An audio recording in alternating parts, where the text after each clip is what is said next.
Hey everybody, I'm SimmingInOz, and in this series we're going to be converting the empty world of Magnolia Promenade from The Sims 4 into a sprawling underwater world of Bikini Bottom with all of our favourite characters and locations. Let's dive in.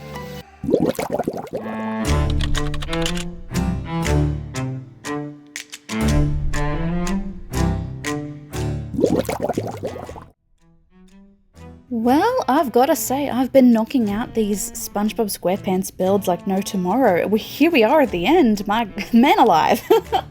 So what we're going to do today is we've got the Krusty Krab already built, and we're just doing a little bit of a Mr. Krabs residence today. Now, I built the Krusty Krab, oh god, like a year ago, I think.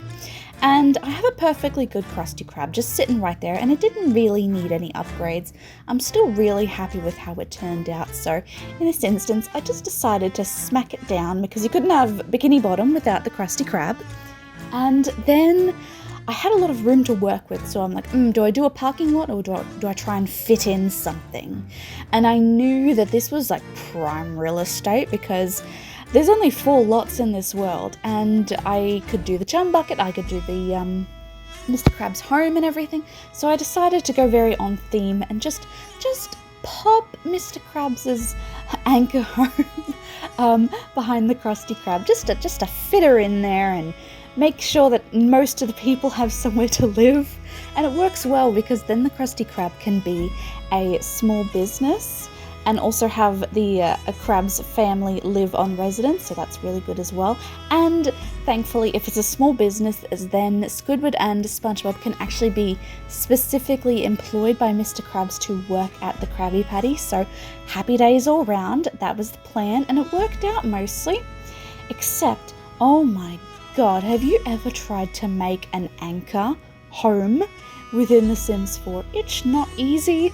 It's really, really hard actually. I had to go through a few iterations of like trying to puzzle out how to do this. It's like, and I'm working with the colors and I'm working with the textures and everything, and I think I got there in the end. It was just working with some very, very subtle curves. Most of it's circular rooms with just a few long bits in there. It's quite tall as well, but not too tall.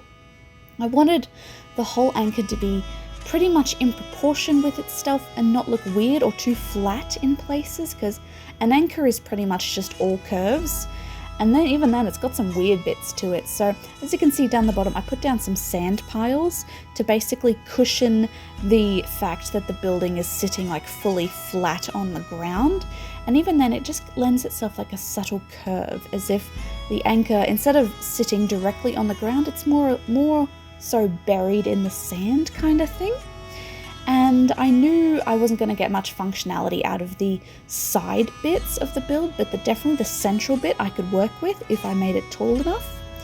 And I had to use, I think it's like black eggs for the bulbous bits on either side of the top bit. And then the very top bit is actually a tire. Because I had to find a wheel. I had to find some circular thing within the Live Edit object menu to work as the top of the anchor. And I'm like, what can I use? Because there's actually shockingly not that many circular things in the Live Edit object menu. Like there's the pet thing. It's like a thing that they can jump through and you can train your pets with it. There's that. But that also has like a flat base to it. Whereas a tire is like literally the only circular thing I could find. So a tire is going on the top of this build, and I've got nothing more to say about it. I plead the fifth, Your Honor, I tried. So, and I also tried to just also give it a lot of nautical effect. I love the redness against the blue. I love the fishing nets sort of cast on the very bottom of the anchor. It just sort of all blends what is a very awkwardly shaped building into the landscape and make sure it all looks, you know, kind of fine.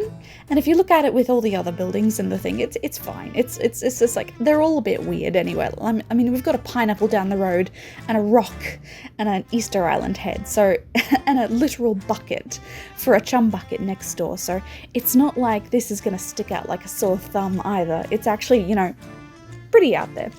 But what we're doing is we're basically just going to the top and we're trying to blend in as much as we can of the building and make it look like, yes, it's a building, but it's also an anchor. Now, here we have the most annoying thing in the whole wide world, which was the there's a few iterations of Mr. Krabs' home. Number one, it's just an anchor. It's just an anchor. I'm pretty sure that was early days.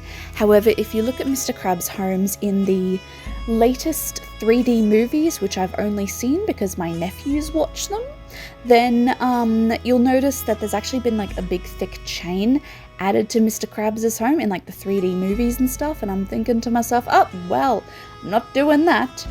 And screw that.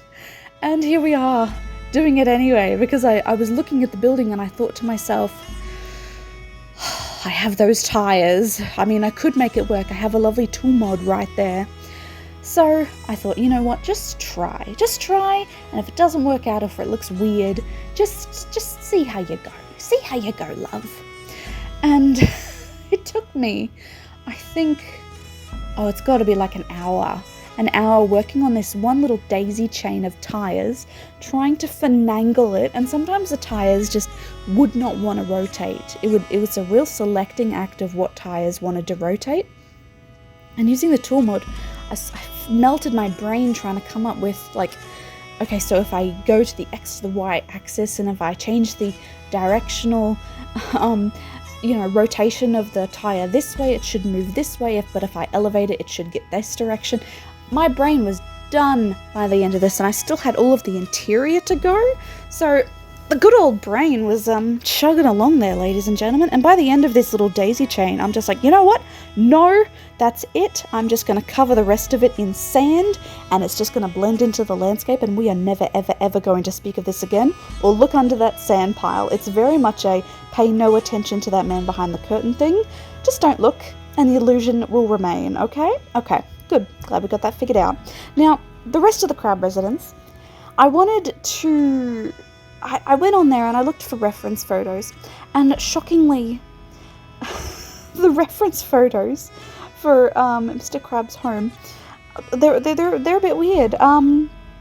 Essentially, the theme of Mr. Krabs' home is it's basically a thrift store, and that's so anti Mr. Krabs. But hear me out. His house is full of so much junk.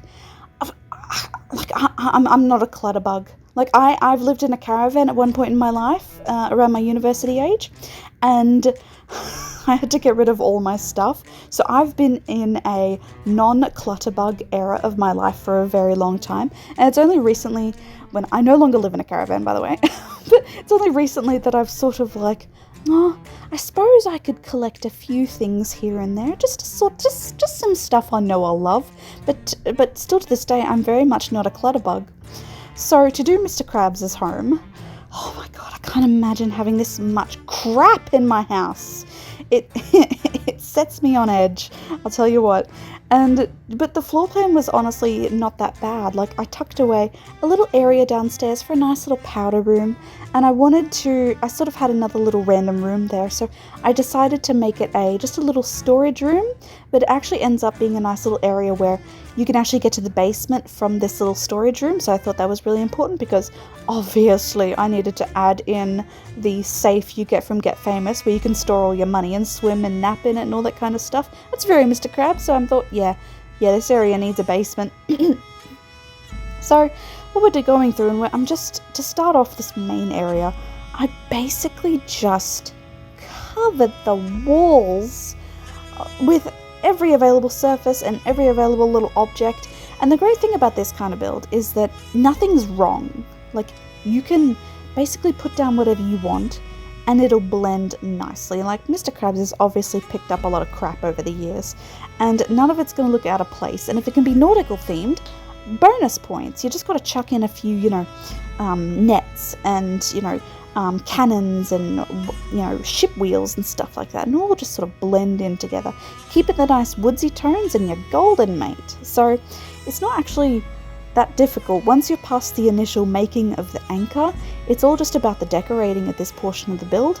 And I knew I was going to have enough space for a living room, a powder room. The main room is basically useless except for this kind of chest in the middle, which is canon accurate. I do remember the episode where SpongeBob and Patrick are sort of, I don't know what they're doing. They're at Mr. Krabs' house for some reason.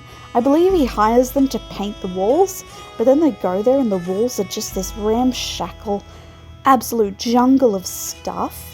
And it's just like, oh my god, how are we going to paint all this, Patrick? And it's like, oh no. So kiddish. But it's like, he's like, do not get paint on anything. And it was so mean of Mr. Krabs.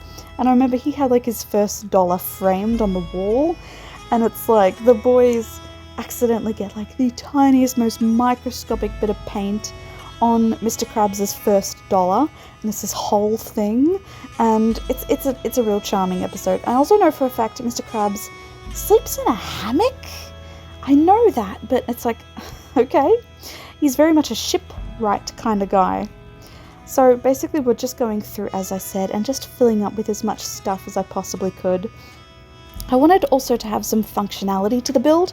Yes, it's decorative, but also people gotta live here, kinda.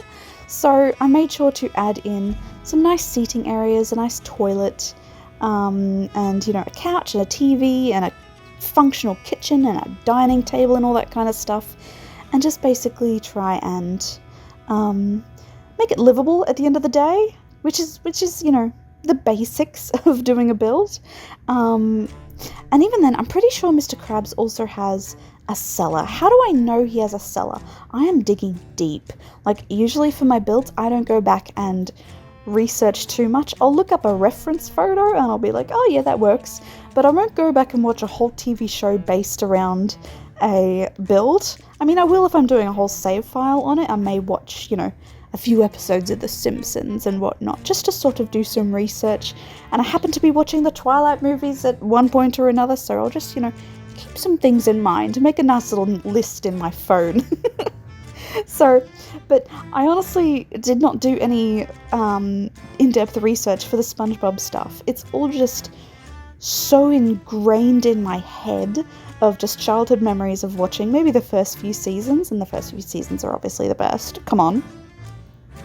And, but you know what, it's such a lovely show, and I love it to this day, and I haven't seen any of the modern stuff, but I know that it's a different kind of show these days, but that's okay, it's okay. I will be quite sad one day when SpongeBob ends, as I will be sad when, you know, Futurama finally dies that last time, and The Simpsons dies, and all that kind of stuff, because I'm getting super nostalgia for all my childhood shows at the moment, and I'm absolutely loving it, and I'm just like, my brain is just creatively running ahead of what my actual timetable can do, because like I'm like, oh my god, I want to build this, this, and this, but in my brain is just like, you should, and I'm like, no, I shouldn't. So yeah, now we're coming to the kitchen, and look, super basic kitchen. I love the blue color of it. I think it's very nautical of them, and honestly, I think it's also a bit weird that they have rustic, actual literal rusty appliances like the fridge and the oven, but I just felt the theme of it was so nice. And also, it's an oven underwater, of course it's going to be rusty, it shouldn't work at all. But going through and using some of our Adventure Awaits furniture, I believe, which I love. God, I love those curtains. It's not even a curtain, it's a bedroll kind of thing that you'd see in a tent, and I love that little curtain. It's just, it ticks a box in my brain, and I love it so much, and I use it honestly everywhere now. Really, top 10 of the curtains for that one. And I'm not sure how functional it is to actually get up the ladders on either side, but honestly there's really nothing up there on either side of the anchor, those little pointy bits. I put some cobwebs down and some stuff like that, but honestly it's, you know, it is what it is, you know, there's nothing in there.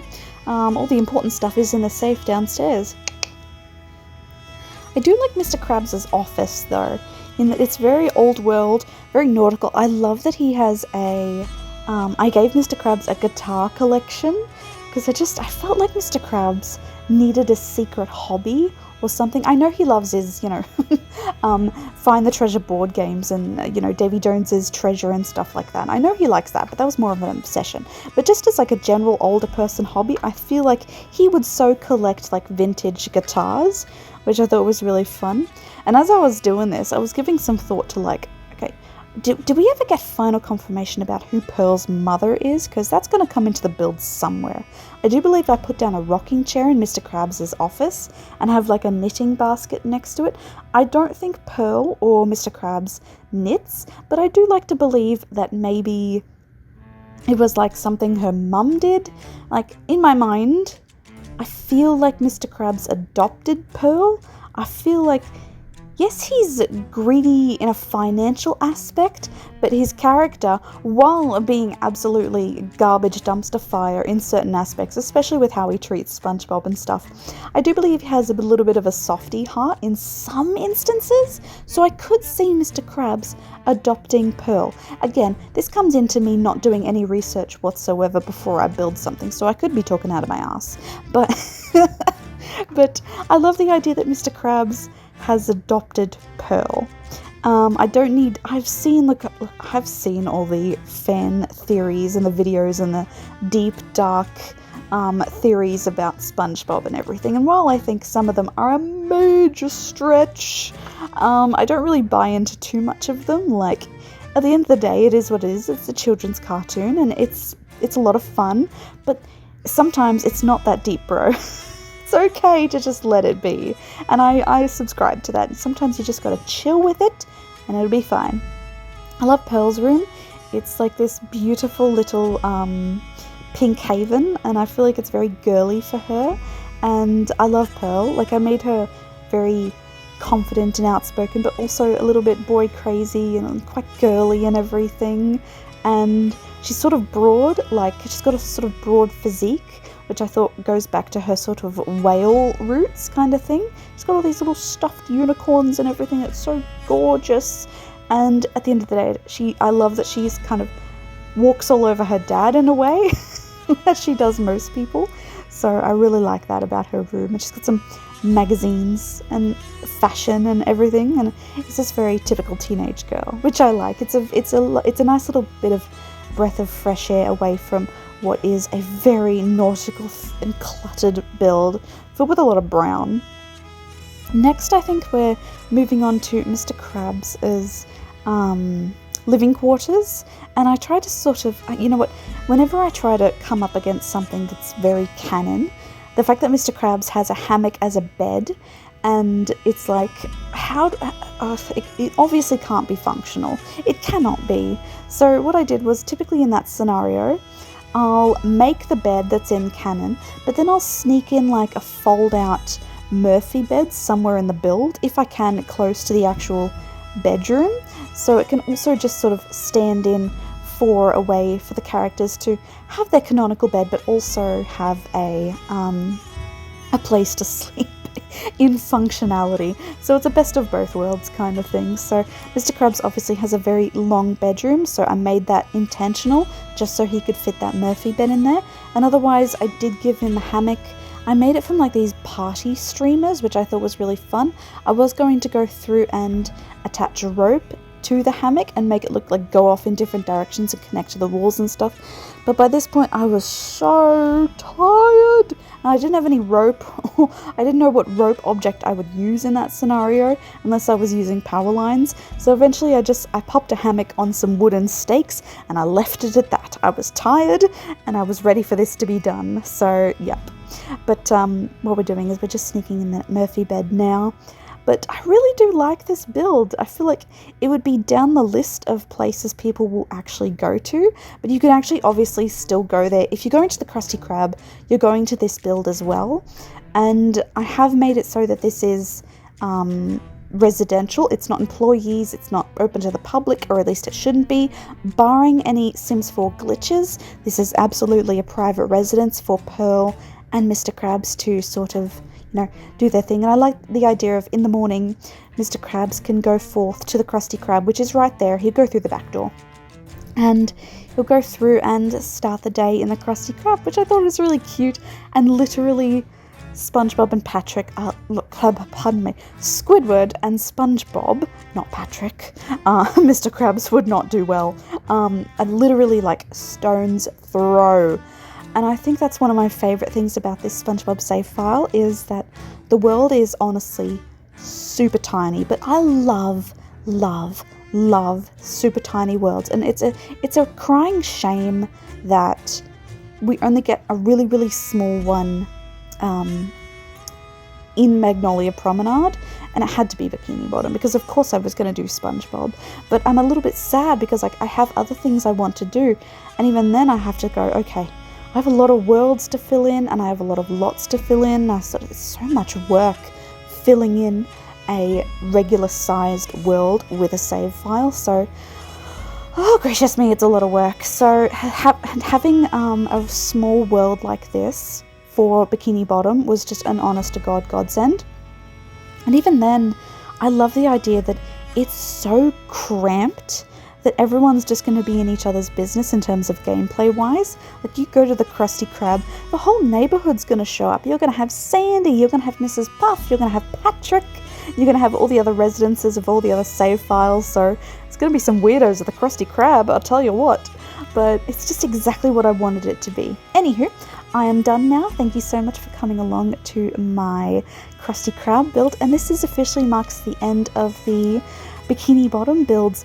Oh, I'm so happy. I will be doing a fun little showcase kind of trailer kind of thing to just go through and verbalize what's in this SpongeBob save file, as I do with all my save files, but hopefully I'll see you there, and if you like this video, like and subscribe, and have a fantastic day.